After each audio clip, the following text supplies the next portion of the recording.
All right, so about 9:15 this morning, myself and Tim, along with some of the bargaining unit, were called into a meeting. GM told us that they were going to stop building the Chevy Cruze here in Lordstown and in Mexico as of March 1st, that the Lordstown plant would be in a non-allocated status. I just want to stress that I'm still hopeful. I'm not giving up hope that there is a chance for us to land some future product. We've been here for 52 years, like a family with General Motors, and we want to work for 52 more years in this valley. The Drive at Home campaign is alive and well. We need to convince General Motors to grow jobs here in the Mahoning Valley, protect manufacturing jobs in Ohio, and to make sure that American cars are made here in America. And I think Lordstown is the best place to do that.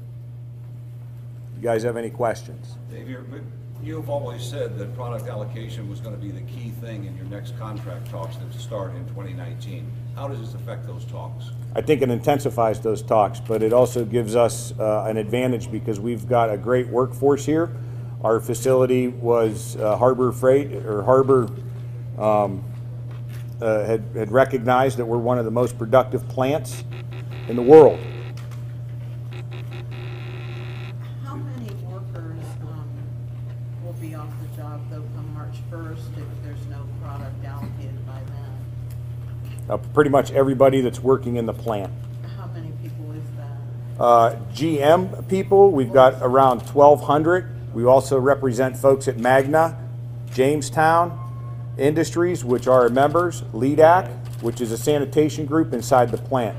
So we're looking at probably closer to 1,500 workers impacted directly, not to mention the indirect impact of Comprehensive Logistics, Falcon Trucking, and all the suppliers that supply parts to our facility. In the conversation or announcement, whatever it was, did they give a glimmer of hope that as they're restructuring everything, that there's light at the end of the tunnel? They told us that we will be in a non-allocated plant status. So we asked that question, right? Where do we go from here? And they said that General Motors does not know yet. What were your thoughts when you heard that? I felt like somebody kicked me in the stomach. I've been, working here for a long time. I've only just gotten to represent the great workers out here at 11/12 in May. I took office in May, so I've been working real hard to make sure that I can do everything I can do to make sure General Motors knows that we've got the best workforce in the world right here. You lost the third shift, you lost the second shift, then they consolidated the unions. How was this a total surprise? It was to me. I got a phone call at 6:30 this morning telling me that I needed to be in a meeting at 9. Management rolled in at 9:15 and dropped this information on us. Is what's happening covered in the national agreement, or is this something just so outside of the realm that you have to start from scratch or begin again? Well, there's no language in the national agreement that prevents the company from running the business, right? So this is their, I guess this is what they're doing to run the business as they see fit. You said it's not an idle, it's not a close, so is what's happening covered under that agreement, or? Non-allocated status, I got to be honest, this is the first time I've heard of such a situation. But this also gives me hope. If we were in closed status, then this would be a different conversation. So I think there's hope for Lordstown, and I want to make sure that if they got product out there, they want to go zero emissions, we can do that. Whatever they need, we can do that. We've got the best people and the best location in the world right here to build products. Have they hinted at what will happen with the facility once the non-allocation status takes hold? No. What about all the investments in the plant in the last couple of years? Is that like the solar panels? Yeah, there's been a significant investment in the trim shop, in the body shop, and stamping, and maintenance. And so, I don't know. I can't answer that question. They've given me no answer. Between, now and March 1st? A lot of work, making sure that we're doing what we can to get our members the information that they need. So some people may be looking at transferring out. Some people may not. Some people may be looking at a retirement. Some people may not. So understanding what the needs of the members are and making sure that we're here to help them get through this trying situation. Did they There give was a you lot any of talk indication about what happens to those workers, whether they'll be able to transfer or whether there will be? There is language in our national agreement that gives our members the ability to transfer. So, Is there any other talk in this morning's announcement of more buyouts for those remaining workers? no. Dave, there's been a lot of talk about the cost of retooling. With nobody in the plant, wouldn't that make it easier to retool? I would think so. Where does the union go from here? I mean, what steps do you take next in order to try and get your workers working again? Well, the one thing that we started last Monday, in fact, we were here just 1 week today, launching this Drive It Home campaign. And the hope is that we can rally some support throughout the community and throughout the state to show General Motors just how important these jobs are to our economy, to the people, and make no mistake, it's not just that these are great jobs and they're important to people in the community outside of our workers, but that these jobs do a lot more than just provide paychecks to the people that are working in that plant. Well, isn't that kind of what union leadership and politicians have been doing ever since the first announcement that a shift was being cut? Do you think GM cares? Do you think they're listening to any of the local responses? They're in it for what? I do believe that they're listening to the local responses, and I do believe that Drive It Home will help get that message across. Have you heard from any of the area's politicians, whether they're local like Mayor Hill or even, the senators or congressional representatives? Yes, I've gotten phone calls from Senator Sherrod Brown's office, Congressman Tim Ryan's office. I've spoke with Tim personally, and he's on his way here. Many public, mayors have called. I haven't been able to return phone calls this morning because after I got this information, I tried to spend some time walking through the plant and just, talking to our members because they're the ones who are greatly impacted by this. And so I just wanted to make sure that they knew that I wasn't going to give up.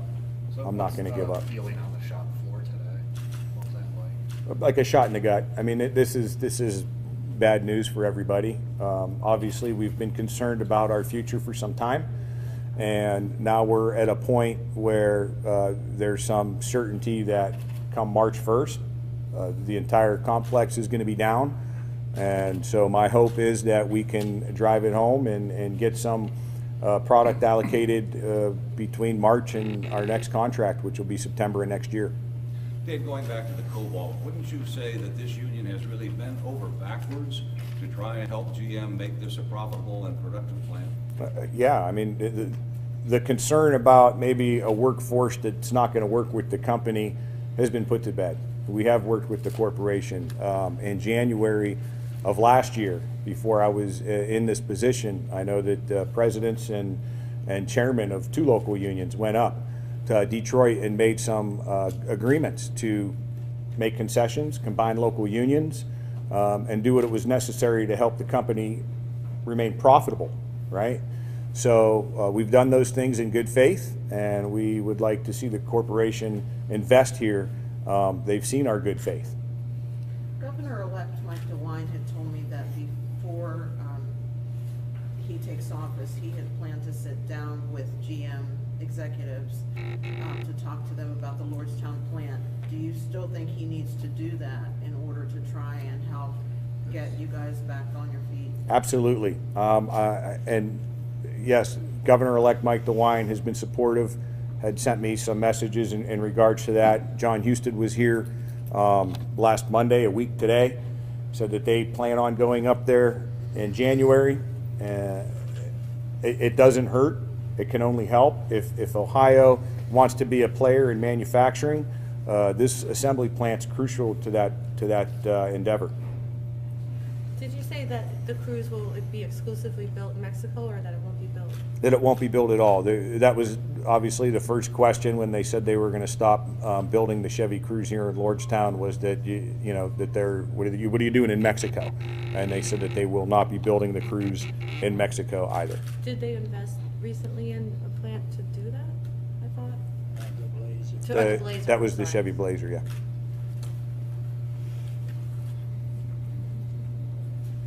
Does the union intend on keeping up with the traditional programs they do around the holidays?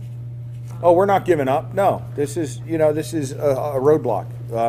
We've got a children's Christmas party scheduled. We're doing care and share baskets, so we're going to be passing out 400 food baskets to needy people in the community. We've always been active in United Way. A host of local charities have donated over $1 million last year out of pocket from our members. This is out of their pockets that they've put into charitable organizations throughout this valley.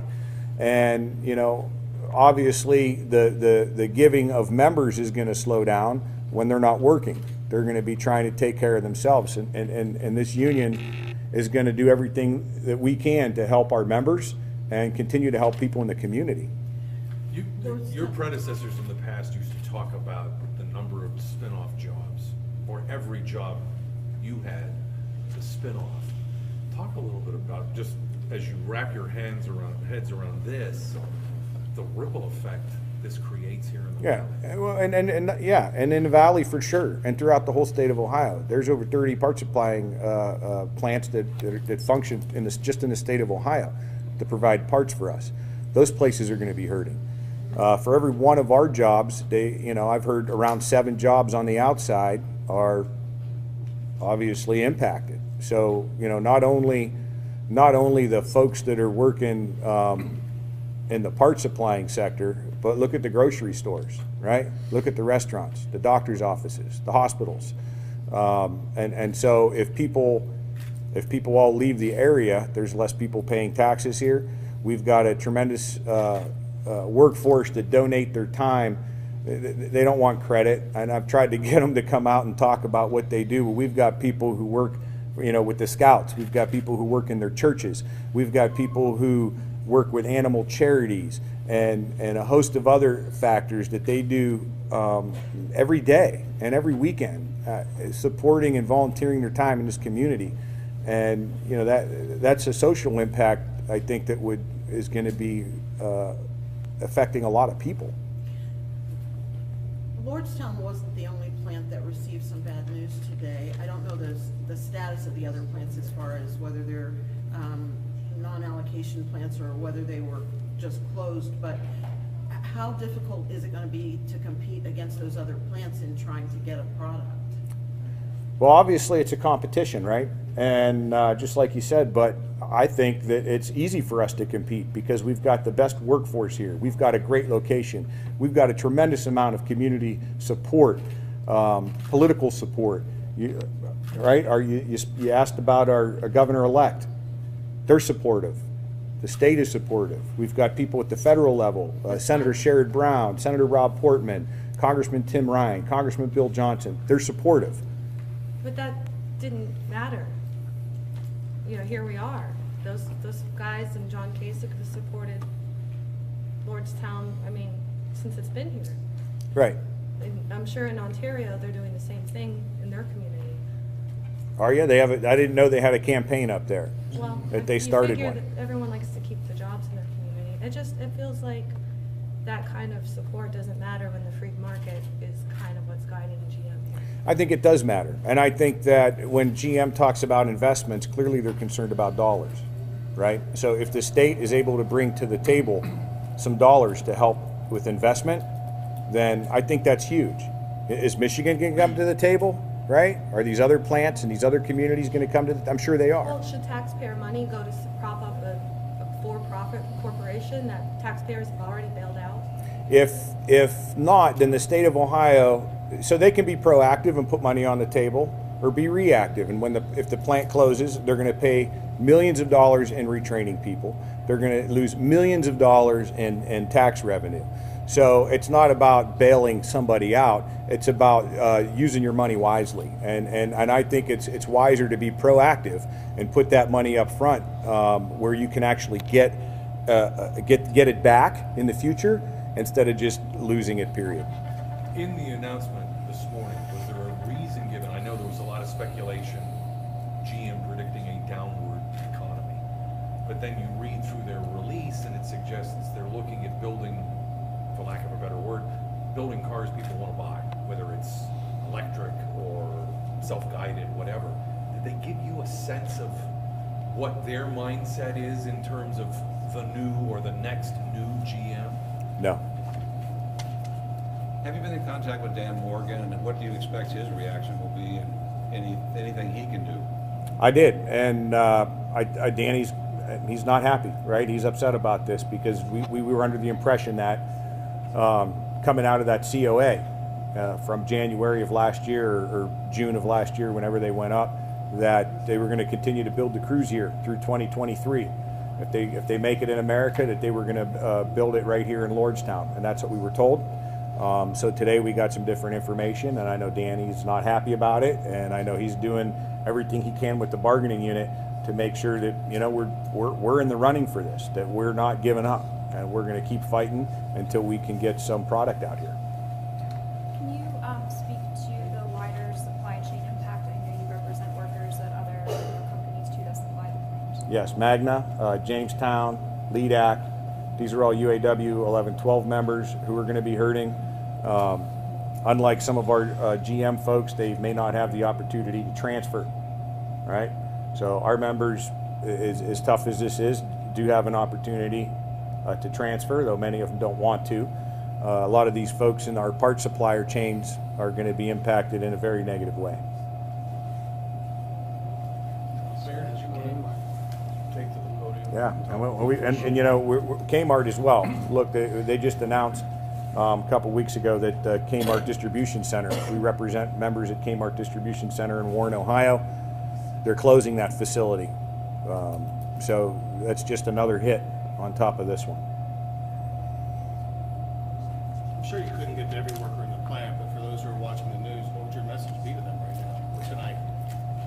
Stay hopeful and recognize that this local is here to help and support, and that we're going to be here, and I'm going to be here trying to help them get through this. About how many people do you think might have the opportunity to transfer? I guess that depends on how many openings there are. Mayor? Some words?